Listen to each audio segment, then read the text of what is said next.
elektrikal ya, kayak menara-menara itu ya, kayak sutet ya. Nah itu biasanya pakai baja ya. Kalau di nah banyak yang memakai baja ya untuk factory atau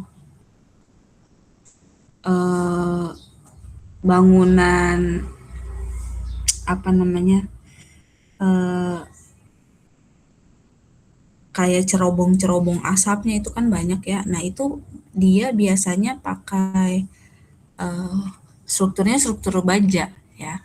Karena apalagi misalkan ada pipa-pipa seperti itu ya.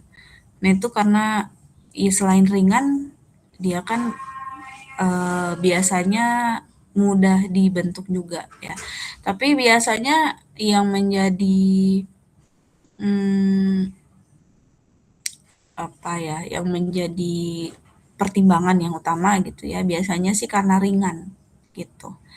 Nah nanti kita akan pelajari tuh dia ringan tapi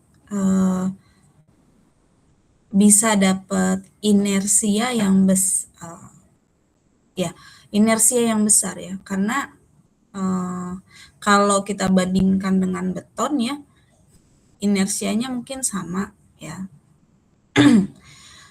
Tapi beton bisa lebih berat daripada baja.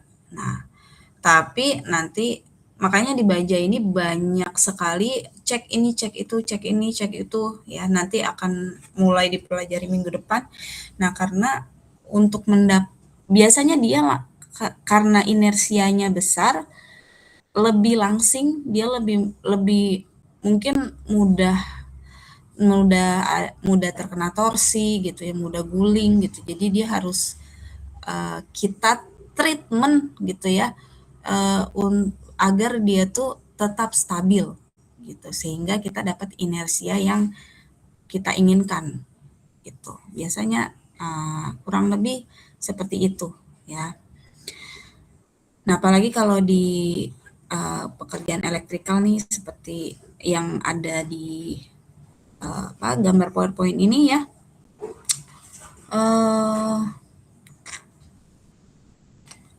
Karena nggak mungkin kan ya dia pakai beton semua ya.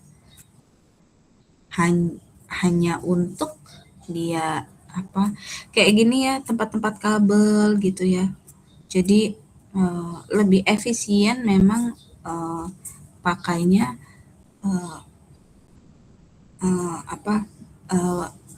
profil-profil profil-profil baja seperti ini. Dan profil-profil baja yang ada ya, apalagi misalkan untuk jembatan, untuk elektrikal seperti ini ya. Nah ini biasanya dibuat di pabrik gitu ya. Jadi nanti ke ke site-nya itu kita tinggal merangkai. Biasanya seperti itu ya.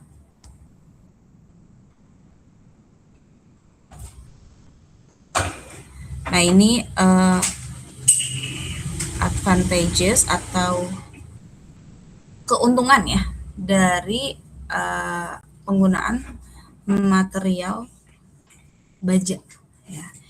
Yang pertama kekuatannya tinggi ya. Jadi per unitnya ya. Ya, jangan ragu kalau mau rapihin aja, susun yang terlihat rapi sudah. Per unitnya itu dia itu lebih kuat ya. Jadi misalkan kita ya, karena kan yang ada di lapangan atau yang ada di site itu kan bukan hanya ya, mungkin ada material lain, tapi yang banyak sekali dipakai itu kan baja sama beton gitu ya. Nah, biar kita bisa ada komparasi gitu ya, kita compare dengan beton gitu ya. Jadi misalkan kita punya satu cube gitu ya, 1 meter kubik gitu, satu kubus gitu ya, kubus gitu, 1 meter kubik kubus yang beton sama yang apa, yang baja, nah itu kekuatannya akan lebih tinggi si baja ini ya. Bayangkan seperti itu, dan kekuatannya tuh lebih tingginya bukan lumayan jauh ya. Jadi misalkan kita butuh 1 meter kubik untuk beton. Nah, baja itu mungkin kita butuhnya cuma 1 lempengan baja gitu ya, gitu ya. Karena tadi ya. Jadi kita bisa mungkin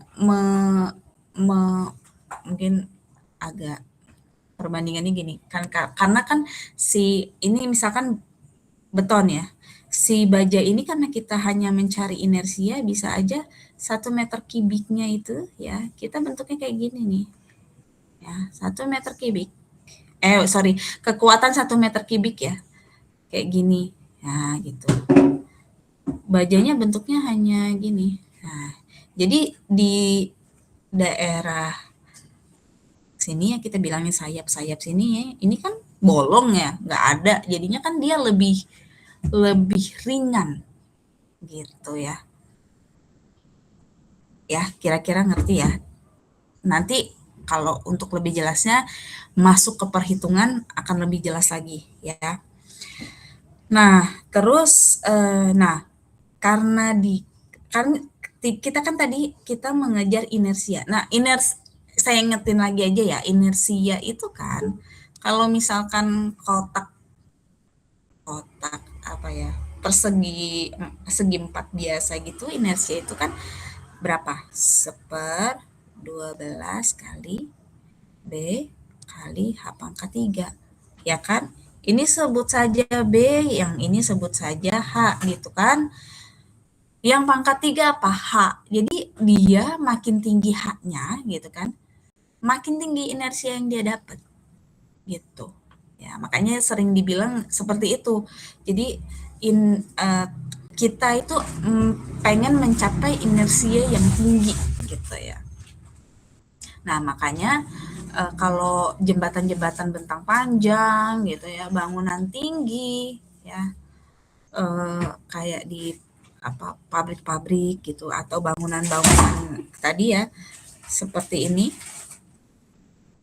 Nah, ini apalagi ya kalau udah kebayang kan kalau misalkan si apa tower-tower ini ya pakai beton, wah itu udah berat banget gitu.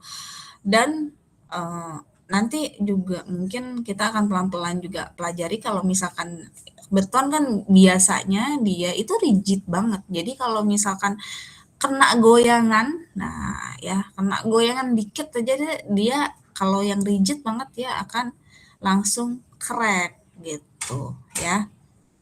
Kayak gitu. Nah, terus nah keragaman. Nah, sorry, keseragaman. Nah, ini sama aja sih ya, kayak apa? Kayak beton ya. Jadi dia memang nggak gampang berubah gitu. Maksudnya apa sih? Ya, kalau karet kan gampang banget ngulurnya ya. Ya, itu yang contoh ekstrim ya biar kita bisa bayangkan.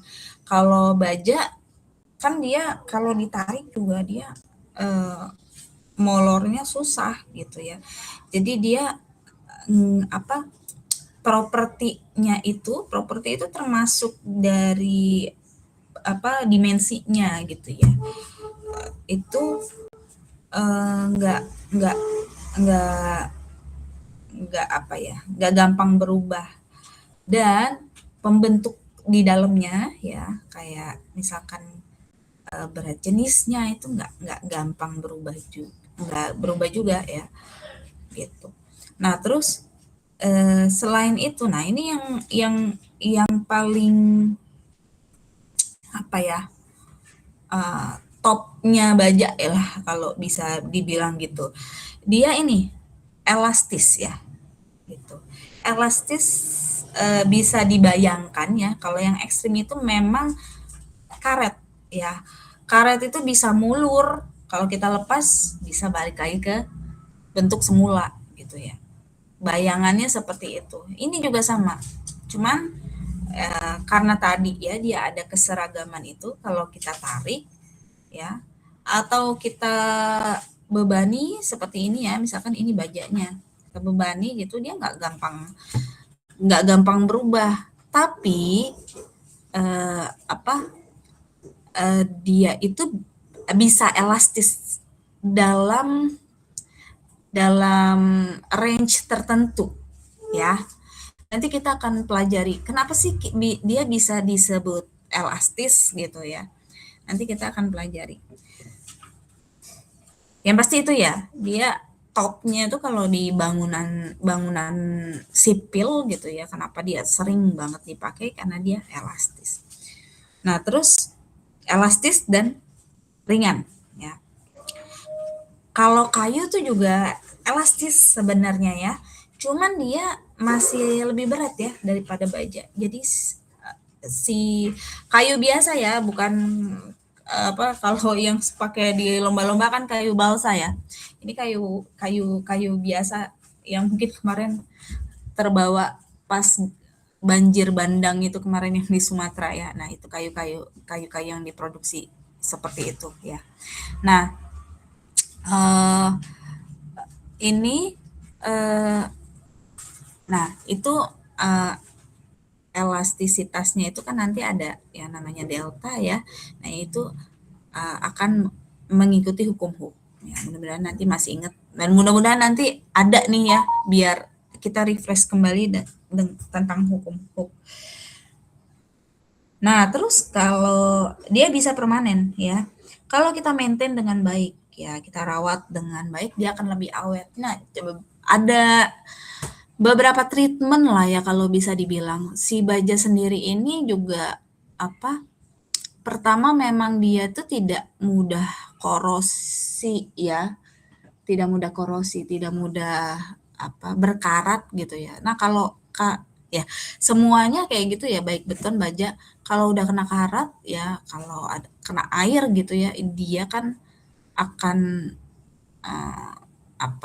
gampang berkarat. Nah, karat itu kan nanti akan menyebar ya, akan menggerogoti ya, tanda kutip menggerogoti si bajanya itu sendiri. Nanti lama-lama kan bisa bolong ya. Kalau bolong kita nggak dapat inersia yang bolong rusak gitu ya. Kalau misalkan ada sesuatu yang disappear, hilang dari itu, nanti kita nggak dapet ini yang kita inginkan ya, apa sih inersi yang kita inginkan, karena kan berkurang ya. Sebentar ya.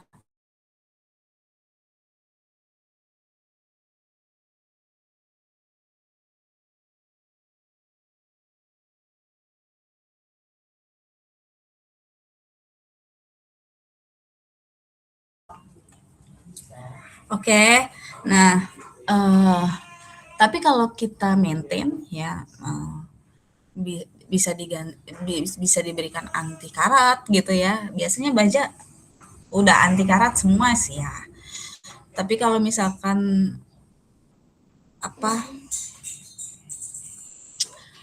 banyak ya bangunan baja kalau untuk offshore rig yang ada di tengah laut itu ya, itu biasanya dia pakainya itu bangunan baja kan. Nah, itu kalau misalkan ada kalau misalkan ada kan air kan dia di laut ya. Nah, air asin itu ya kan itu akan mempengaruhi cepat ya, mempengaruhi si baja itu untuk dia itu korosi gitu ya. Nah, jadi biasanya kalau di bangunan-bangunan offshore gitu ya, atau bangunan-bangunan yang ada di tengah laut itu ya, dia cari oil gitu, itu dia biasanya pakai anti karatnya ya, kalau bisa dibilang itu agak berbeda dengan yang ada di daratan. Nah, biasanya di situ biasanya dia pakai aliran-aliran listrik, elektroda dan sebagainya lah. Saya juga kurang ngerti. Namanya zinc alloy ya. Ya. Nanti bisa cari sendiri ya. Jadi biasanya seperti itu ya untuk bangunan-bangunan yang ada di tengah laut itu ya. Jadi agak berbeda treatmentnya dengan apa yang ada di darat gitu. Makanya dia bisa awet gitu. Nah, biasanya kalau misalkan itu biasanya harus di-maintain tuh. Biasanya kalau misalkan muatannya berkurang itu di apa ya? Di retouch,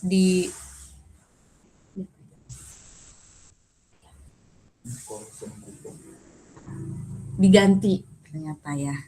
Oke. Ya, seperti itu ya. Nah, kadang kalau hal-hal seperti itu biasanya yang expert tuh memang yang ada di lapangan ya. Kalau misalkan struktur biasanya kita biasanya nggak mencakup sama maintenance-nya sih ya. Jadi kita hanya menghitung, oh ini kuat atau enggak, profilnya berapa gitu ya, kayak gitu. Jadi tapi perlu tahu juga ya mengenai hal-hal seperti itu.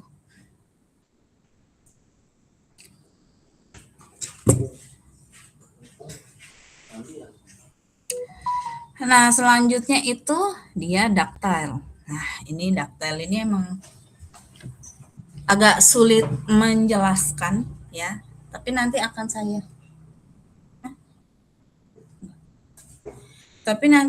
saya jelaskan dengan dengan grafik ya, grafik tegangan-regangan. Semoga nanti bisa mengerti ya. Terus dia juga bisa, karena ductile itu tadi dia bisa absorb atau menyerap energi yang besar. Nah, ini gunanya buat apa sih kalau menyerap energi besar itu? Itu nanti akan banyak dibicarakan kalau membicarakan tentang gempa.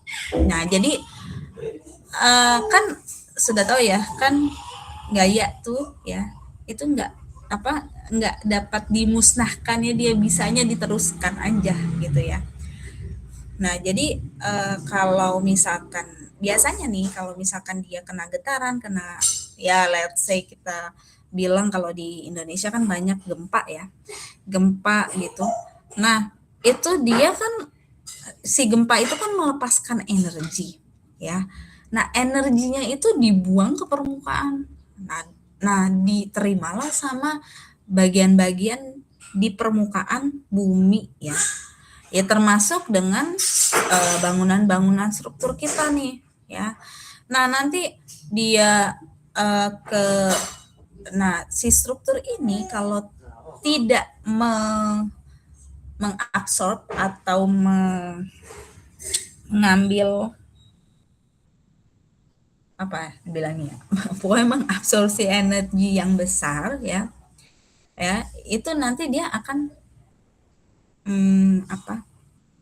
dia akan gampang untuk failure atau gagal.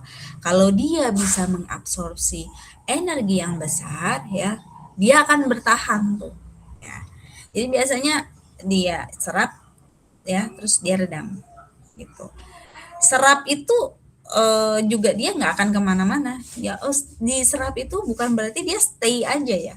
Diserap itu bisa berarti dia itu bisa bergerak bangunannya ya. Jadi jangan bayangkan kalau benda yang nggak bergerak gitu ketika terkena gempa itu akan baik-baik saja gitu. Bukan seperti itu cara kerjanya, karena itu kan harus energinya itu harus diteruskan gitu ya, yang saya bilang tadi. Ya, kira-kira seperti itu. Terus ada penambahan pada struktur existing ya, maksudnya dia gampang gitu untuk kita tambahkan di struktur existing. Kalau kalau ya lagi-lagi kita komparasi dengan beton ya, kalau beton itu kita harus kalau misalkan kita potong ya, biasanya kita potong sorry, kita kasih stop cor gitu ya. Stop cor, misalkan ini balok gitu ya. Terus kita kasih stop cor di sini ya kan. Misalkan ada mau bangun tambahan bangunan lagi gitu ya. Nah, ini balok-balok si beton ini harus tulangan-tulangan yang ada di sini ya, itu harus diteruskan dulu. Ya, baru dia bisa nerusin lagi tuh. Bisa kasih tulangan terusannya gitu. Kalau enggak ya harus di treatment dulu ya, dia harus dan itu biayanya lumayan ya karena kita harus harus ngebobok dulu mungkin ya bisa terus kita lubangin dulu terus kita pakai gerip gitu ya klem gitu untuk menyambung tulangan-tulangannya dan itu biayanya nggak lebih murah daripada kita nambah struktur existing di penambahan dari struktur existing di baja gitu ya. Hal-hal lain itu ya dia bisa gampang dikombinasikan ya karena kan coba lihat coba di beton itu bukan plain plain aja maksudnya bukan beton agregat aja gitu ya agregat ya biasa ya beton kan agregat semen air agregatnya kasar dan halus ya kan. Nah itu dia kalau yang kita bilang beton struktur ya berarti atau beton bertulang ya berarti dia kombinasi antara beton plain beton dengan tulangannya. Tulangannya apa ya? Tulangan baja. Ya, jadi si baja ini memang gampang dikombinasikan.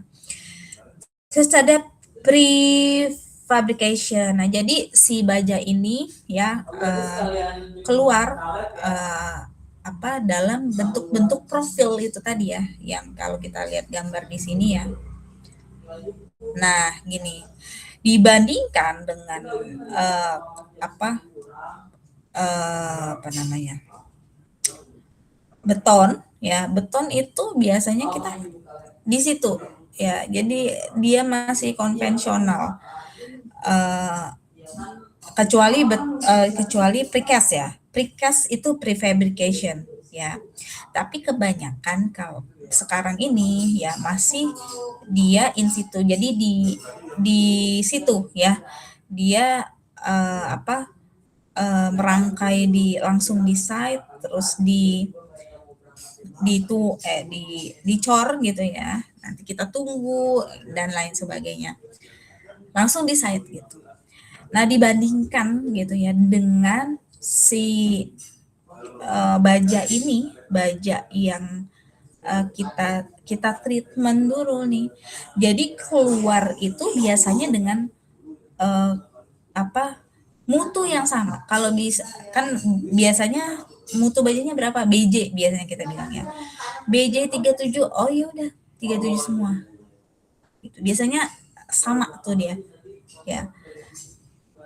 MP kuat tariknya berapa ya misalkan kalau 37 berarti biasanya 240 MPa ya kuat tariknya sama semua gitu ya tapi kalau di beton ya kita mesti tes dulu tuh.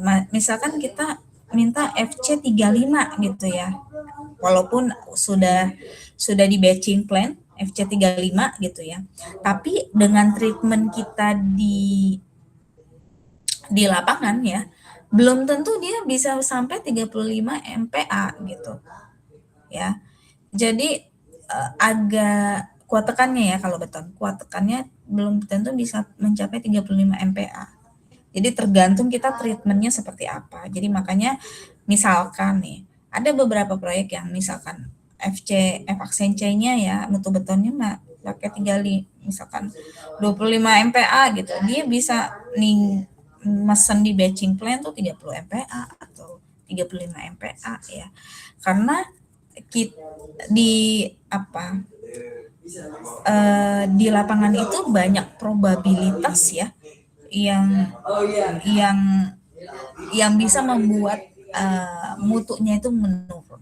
Tapi beda lagi nih, kalau baja karena ada prefabrication-nya, dia jadi semuanya presisi, gitu ya. Kayak gitu. Terus kecepatan dari erection ya, jadi dia bisa dipindahkan ya dari satu ke yang lainnya itu cepat dia. Ya. Karena kan ya tadi profilnya bisa kita potong-potong gitu, bisa buat kecil gitu ya. Gitu. Terus dia memang lebih banyak variasi ya bentuk dan ukuran ya, itu semuanya dari misalkan baja yang rumahan sama baja yang untuk baja yang buat ini aja apa sih depan ini apa carport gitu ya, itu kan ada baja pakai struktur baja juga gitu ya berdirinya, dibandingkan dengan baja di jembatan gitu atau baja di lapangan padel itu aja beda ya, jadi banyak bentuk dan ukurannya. Terus memungkinkan untuk dipakai kembali ya, kalau di dismantling atau dibongkar gitu ya, dia bisa aja dipakai ya untuk mungkin untuk bangunan-bangunan yang lebih kecil dan sebagainya gitu, atau bisa dilebur kembali juga ya gitu ya, dilebur kembali itu masuk daur ulang ya. Nah ini dia eh, apa Si siapa? EN. Tolong saya dong, itu taruh ini. Nah Aja dulu. kerugiannya atau kekurangan lah ya daripada struktur baja ini ya kayak gini ya, kalau kita nggak maintain dengan baik dia akan korosi ya. Nah ini kan korosi ini lama-lama akan hilang ya bagian-bagiannya, jadi membuat si tadi balik lagi inersianya berkurang, mudah kolaps jadinya ya. Nah ini salah satu untuk anti karatnya ya disemprot seperti ini. Selain ini fireproofing. Oh ya, nah si baja ini selain korosi ya, dia juga lemah terhadap panas. Jadi kalau misalkan ada kebakaran gitu ya, dia akan mudah meleleh karena kan kalau dilebur juga dia kan dipanaskan ya. Ya jadinya ada lumayan mahal untuk biaya fireproofingnya. Temennya si bapak tuh juga meninggal tau mah. Ya. Nah terus yang lainnya ya kak, nah ini berhubungan dengan yang tadi ya, yang saya bilang mau mendapatkan inersia yang besar tapi dia bentuknya nggak bulky gitu, jadi kurus-kurus gitu ya. Nah karena kurus-kurus dia rawan tekuk nih kayak gini ya. Ini kan IWF ya, IWF tuh yang bentuknya kayak gini ya. Nah ini ya di sayapnya dia gampang tekuk ya, sebab badannya juga tapi terutamanya biasanya di sayap gitu. Nah ya dia sebenarnya turunnya nggak seberapa tapi ya ini tekuknya dia udah berlebihan banget ya. Kalau kayak gini dia unstable, jadi bisa terguling ya, atau bisa ada penambahan inersia ya begitu ya. Momen ya. Jadi bisa kolaps lah gitu ya. Nah seperti itu. Nah karena rawan tekuk ya, tapi hal-hal seperti ini nih yang karena kegunaannya atau keuntungannya yang lebih besar, jadi kekurangannya ini dapat tertutupi kalau kita memang maintain dengan baik ya, seperti kita pakai anti korosi atau fireproofing gitu ya. Atau nah ini yang benar-benar akan kita pelajari untuk struktur baja ini ya. Nah, struktur baja ini nanti ada banyak ya mengenai apa cek apa, cek sayap, cek badan dan sebagainya gitu ya. Karena dia rawan tekuk ya. Jadi kalau kata anak sekarang kita mengembrace gitu ya ke kerugian ya atau ke tidak beruntungan dari si struktur baja ini ya gitu. Dengan cara nanti yang akan kita pelajari. Oke. Ini juga ya ada fatigue. Nah, kayak gini-gini.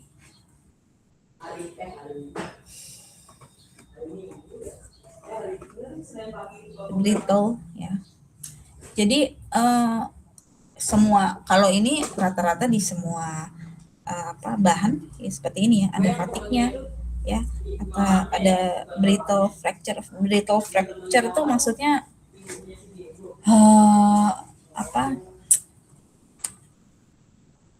kaku ya. Jadi ini fracture atau failure ya, atau retak akibat dia kaku. Kenapa? Ini sambungan yang ada di sini semuanya kaku ya. Jadi nanti kita belajar sambungan kenapa? Karena ya kita bisa desain sambungan baja itu sebagai sambungan kaku, atau kita bisa desain sebagai sambungan yang bersifat sendi gitu ya. Lain lagi kalau misalkan kita berbicara di konkrit atau beton. Nah, si beton itu biasanya sambungannya itu monolit kan. Jadi sambungannya itu sambungan brittle gitu ya. Sambungannya kaku gitu. Nah, nanti juga seru kalau mengenai sambungan kita bahas di beton ya. Sambungan memang hal yang perlu diperhatikan dengan seksama ya setelah pemilihan profil gitu. Dari sini ada yang mau ditanyakan dulu?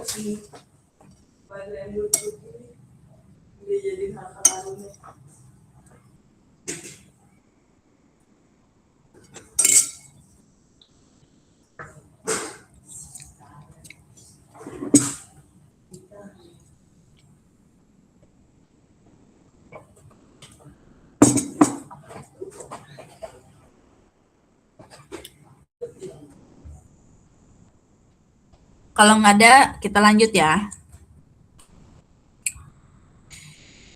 Ke tipe profil baja. Nah, baja itu secara garis besar ada 2 jenis. Pertama itu adalah hot roll.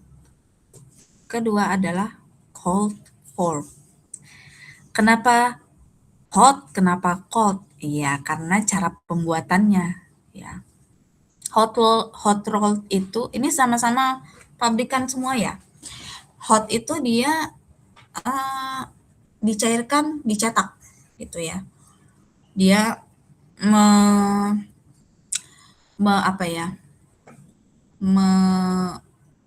mengalami temperatur yang tinggi dulu ya, gitu. Baru dia dicetak. Kalau cold ya seperti namanya ya, bukan diairin air es ya, tapi dia tidak menggunakan temperatur yang tinggi untuk membuatnya. Jadi dia hanya dibentuk biasanya dari pelat-pelat tipis gitu ya. Pemakaiannya juga umumnya berbeda ya.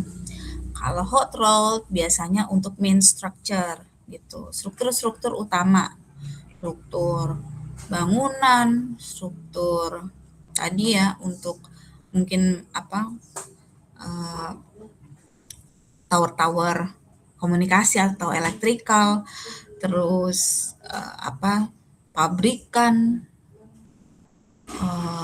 apa jembatan ya, ataupun misalkan gudang, terus apa lapangan padel ya yang sekarang banyak tuh.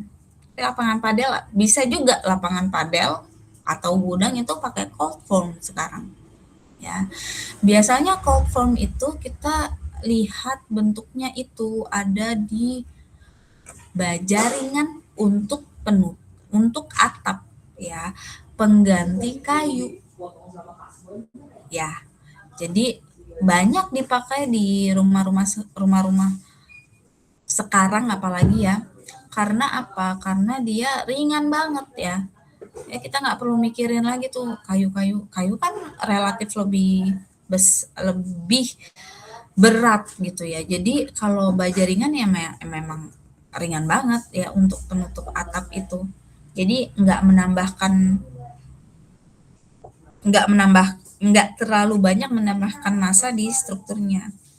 Kenapa sih penambahan massa itu? Nah ini kalau menjelaskan kayak gini jadi kayak kereta ya beruntut gitu. Kenapa penambahan massa itu matter ya? Penting gitu untuk kita untuk kita pertimbangkan gitu ya. Itu karena kalau gempa datang ya, gempa itu datang itu dengan kekuatannya itu adalah jangan pakai G deh, F lah ya kita bilang. M kali ingat hukum Newton kan?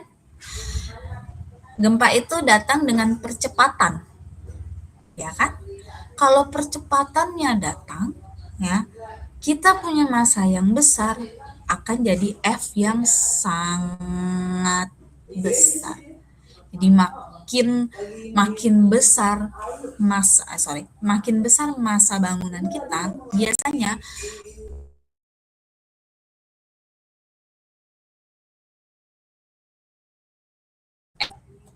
berat itu sangat meter karena ini gitu ya.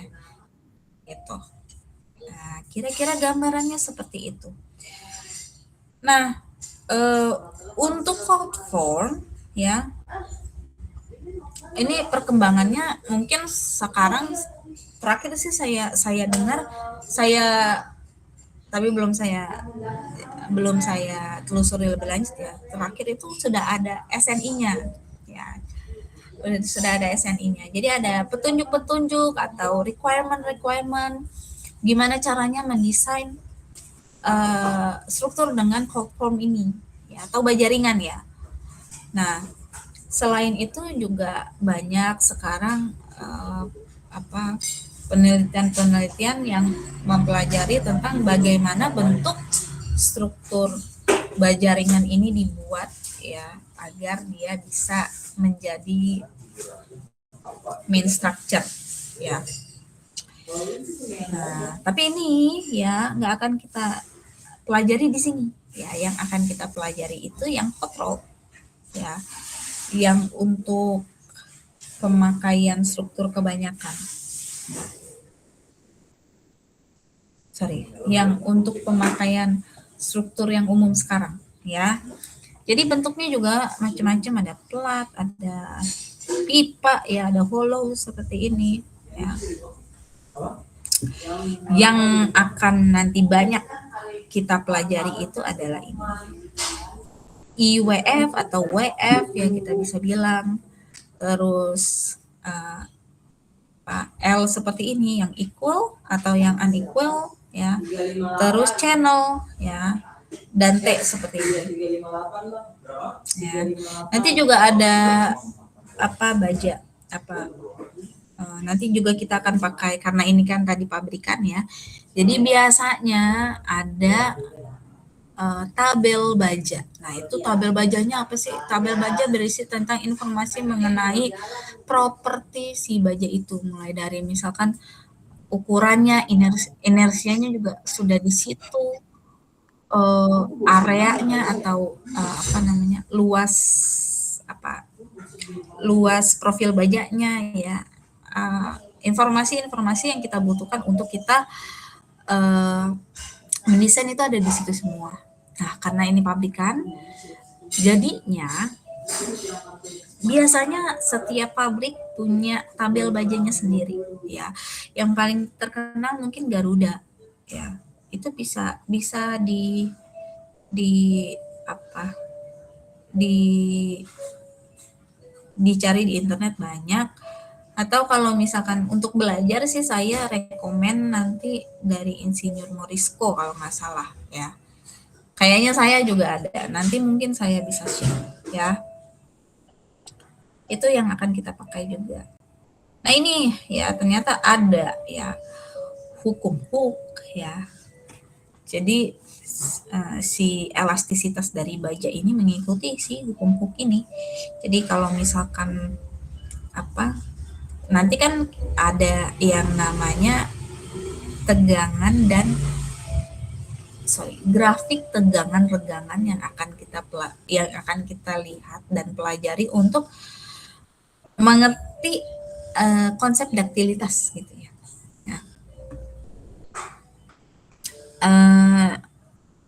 Awalnya ya dari hukum Hooke ini. Jadi kalau misalkan kita ada gaya ya, ini P ditarik gitu ya, kan dia akan bertambah ya. Karena elastis tadi kan, bertambah panjangnya ya sebesar delta L. Ya, areanya mah tetap. Ya. Jadi masih ada yang masuk jam segini.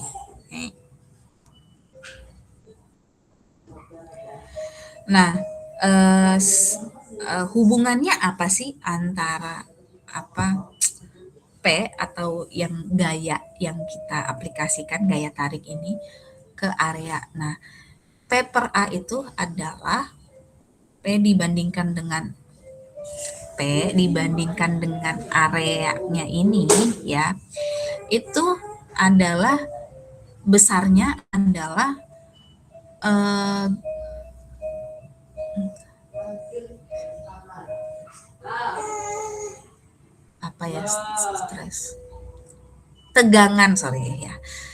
tegangan besar tegangan tariknya ya, atau kalau di sini tulisannya axial tensile stress ya, tegangannya ya, tegangan yang ada di sepanjang batang ini gitu. Nah terus kan ini kan berpindah ya, atau bertambah panjang ya, perbandingan antara atau persentase bisa kita bilang ya antara perpanjangannya dengan panjang awalnya itu adalah yang dinamakan regangan ya, hukum Hooke kayak gitu ya. Oke. Ya, mudah-mudahan ingat. Nah, jadi kita beralih ke stress strain diagram ini atau diagram tegangan regangan ya. Mungkin kita bisa lihat di link ini ya, semoga bisa nih.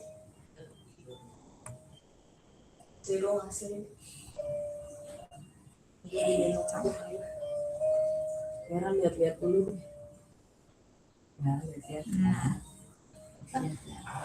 Hey, wait! I need you to show me how to convert a Word doc to PDF for here. Seriously? This video is going to be a bit different to my usual videos, but I want to talk about material properties and the words we use to describe them. This is information you're going to need to fully understand future videos. By the end of this video, I want you to understand 6 key words that we use to describe materials. These are stiff, strong, ductile, brittle, tough, and hard. With these words, Videonya kelihatan nggak? Ini aja nanti abang anterin mama naik motor. Atau gini? Halo. Kelihatan, Bu. Kelihatan ya? Oke, lanjut ya. Kita langsung aja ya. First, we're going to learn what materials are used, which you can learn what's performed by pulling a material mechanics. It's performed by fundamental tests. Ini kayaknya ada juga di lab beton kita ya. Lab bahan maksud saya. Lab bahan kita ada uji tarik ya. Nah ini sama persis ya. Jadi kalau misalkan kita punya batang baja seperti ini kita tarik nih. Ya, sebenarnya sih uji kalau kita uji ditariknya tuh bisa sampai batas berapa gitu kan. Tuh. Nah, seperti ini ya. Material mechanics. Nah, tuh. Dia terus memanjang kan. Kurang dikit lagi. Fundamental test of material mechanics. Nah, terus manjang terus A-nya atau area di sini makin kecil. By pulling a sample of material apart until failure, while measuring the force. Putus di sini. Ya. Ketika dia mencapai mutu yang paling tinggi, langsung dia turun lagi karena makin kecil nih area yang di sini terus dia putus gitu. Force and displacement. It provides us with something called a stress strain curve, which tells us a lot of forces. In this scenario, the stress is defined by the force applied to the test sample divided by the cross section. Nah, itu ya. Force per area. Ya. Force per area itu adalah stres atau tegangan. Tegangan tarik. Ya. Yang ini. Ya. Area. This gives us units of newtons per meter squared, which you may recognize. Ini satuannya, as units Newton per pressure, meter pascals. kuadrat. Stress goes on the y-axis. Strain describes how much deformation has occurred with Newton per meter kuadrat bisa Pascal ya. that applied force, and it is found by dividing the changing length by the original length. Nah, di bawah ini adalah strain-nya. Strain perpanjang, strain itu adalah apa tadi? Perpanjangannya dibandingkan dengan panjang mula-mulanya, ya kan? Sini ya. This is placed on the x-axis. Let's watch this test again and see what information we can get from the stress strain graph. As the stress rises, the material begins to deform. This initial linear region is allowed. Nah, lihat. Di sini stresnya atau tegangannya tambah tinggi, regangannya juga makin jauh gitu. Ya. Regangannya makin lebar gini. Ya. Elastic deformation. That means if we remove the force, Kalau kita lepas, we'll regain. nah dia balik lagi. Dia balik lagi. Nah, pada daerah itu nanti kita namakan itu adalah elastis. Could deform hugely, still go back to its original shape. Ya, kita lihat The end of lagi. this linear elastic deformation is marked by the yield point. Nah, daerah elastis itu sampai pada yield, FY kita biasanya, yield point, ya, atau tegangan leleh. Pada saat dia sampai tegangan leleh, ya, begitu kita naikkan lagi, dia udah bukan elastis lagi, ya. Jadi kalau sampai di bawah tegangan leleh, kita lepas ya tadi, dia masih kembali ke panjangnya semula karena dia masih elastis. Ketika dia naik terus ke yield point, kita tarik terus ya. Nah ini sampai di sini dia ya. Panjangnya sampai di sini ya. Terus regangannya adalah yang ini, dia sampai pada yield point. Ketika kita lepas, dia masih balik. Kalau di sini dia sudah nggak balik lagi nih. Ya. Dia sampai ke ultimate strength atau kuat tarik optimum ya. Yang kuat tarik yang maksimal di sini. Jadi tegangannya makin tinggi tapi dia tidak bisa balik lagi ke bentuknya semula. Ya. Nah, kalau kita tarik lagi dia makin meregang. Dia makin meregang ya di sini ya. Tapi kenapa makin turun yield stresnya atau tegangannya? karena dia udah mulai ada necking ya. Nah, kalau ada necking ya di sini ya, dia neckingnya tadi apa? Stresnya itu kan P per A ya. Ya kan? Jadi kalau misalkan A-nya makin kecil, ya kita dapatnya juga makin kecil stresnya. Makanya dia menurun. Gitu. Nah, setelah itu dia langsung fracture tiba-tiba. Jadi setelah necking dia ada pengecilan dimensi gitu ya. Jadi dia jadi bisa gampang putus ya gitu. Nah, seperti itu. Nah, terus ada yang namanya kita juga biasanya modulus elastisitas ya kalau di baja itu sama semua ya. Seperti itu. Karena kan bisa dibuat tadi ya. Nah, yang modulus itu atau modulus elastisitas itu apa sih? Itu slope itu tadi ya. Nih. Perbedaan antara jadi kemiringannya ini yang disebut modulus elastisitas adalah kemiringan pada daerah elastis ya, namanya juga modulus elastisitas ya. Nah gitu, jadi kemiringan ini ya. Nah ini perbandingannya.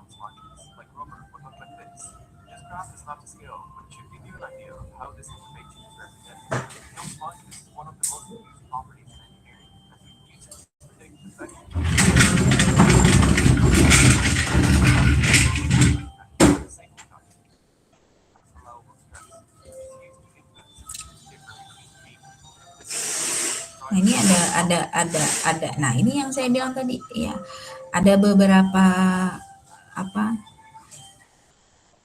ada beberapa mutu ya yang dia pakai di sini ya. Bilangin dulu. Ada yang paling bawah ini adalah mutu rendah ya. Di atas ini mutu tinggi ya, baja mutu tinggi. Nah, yang mutu rendah ini ya, jadi dikatakan ductile itu kalau dia menyerap energi yang besar ya, menyerap energi yang besar. Nah, kalau kita lihat mutu yang rendah nih ya, nah kita bisa tahu dia menyerap energi yang besar apa enggak itu adalah luasan di bawah kurva stress strain ini ya, luasan kurva di bawah ini. Nah, ini kalau kita lihat luasan yang di bawah sini ini kan lebih kecil ya. Kalau mutu tinggi gimana? Sini. Luasan yang di bawah sini sama aja sebenarnya ya kalau kita berbicara luasan. Tapi kalau misalkan yang ada di tengah-tengah sini nih, yang kita desain BJ-nya atau mutunya tepat gitu ya. Nah, dia bisa energi absorbnya gede. Nah, ini yang dinamakan ductile. Ya. Jadi dia bisa menyerap energi yang besar. Ya. Ya, jadi bukan masalah mutu tinggi, mutu rendah apa-apa. Kalau mutu rendah itu strainnya itu atau regangannya itu dia panjang banget nih ya, nggak putus-putus tuh ya. Tapi kekuatan yang dihasilkan juga kecil.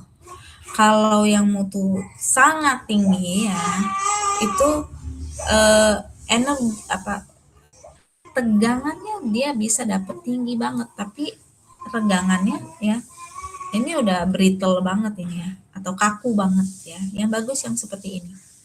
Dia di bawah, jadi dia bisa mengabsorpsi energi yang besar. Ya. Gitu, kira-kira perbedaannya seperti itu.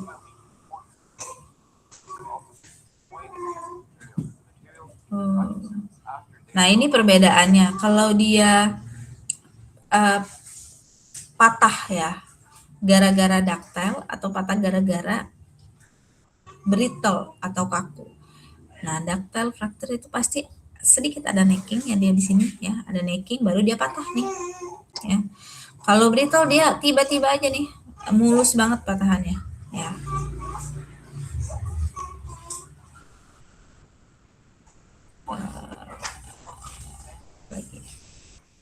Oke, ya sampai disitulah ya. Jadi seperti itu ya. Jadi ini kalau ini ciri-ciri yang kita pakai bagus ya. Jadi tadi mungkin nggak terlihat bahwa di sini kan daerah elastis ya.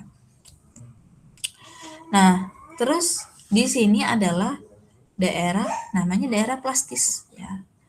Biasanya kalau mutu tinggi dia misalkan BJ 25 gitu ya, dia masih bentuk stress strainnya seperti ini. Jadi di sini dia mengalami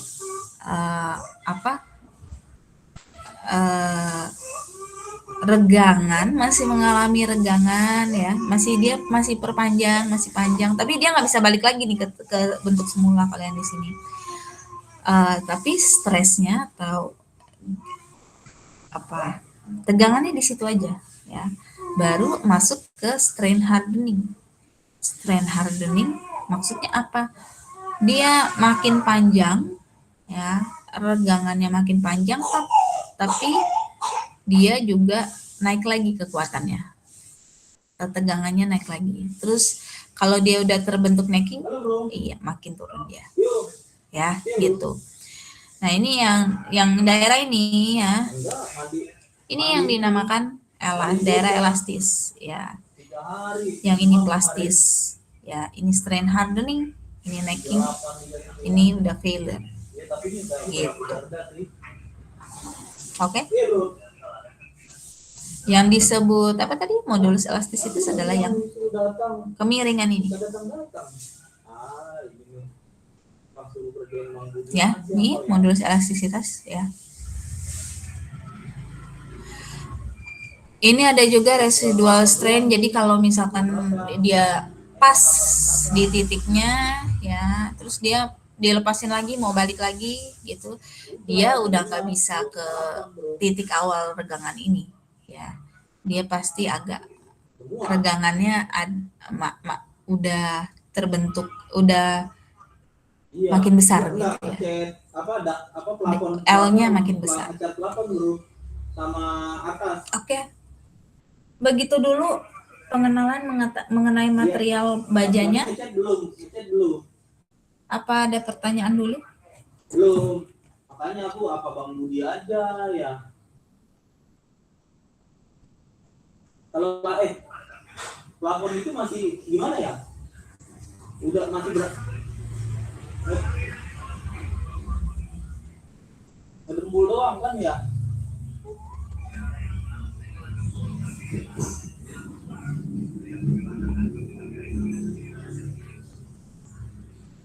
Iya.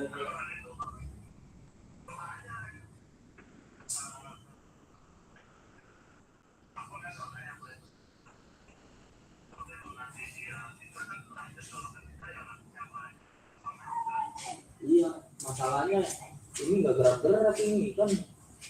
Ini kan juga ada urusan ya. Oke, kalau nggak ada pertanyaan saya sudahi dulu sampai di sini. Nanti saya upload bahannya ya. Minggu depan kita ketemu di masing-masing kampus kan ya, hybrid soalnya di jam 7 ya. Oh ya udah. Nanti saya absen ya. Ditunggu aja. Oke, kalau gitu nggak ada pertanyaan. Kalau nggak ada, saya sudahi. Selamat pagi. Aku udah bilang besok pagi. Selamat pagi, terima kasih. Pagi, makasih Bu. Mana lu ya? Selamat pagi Bu.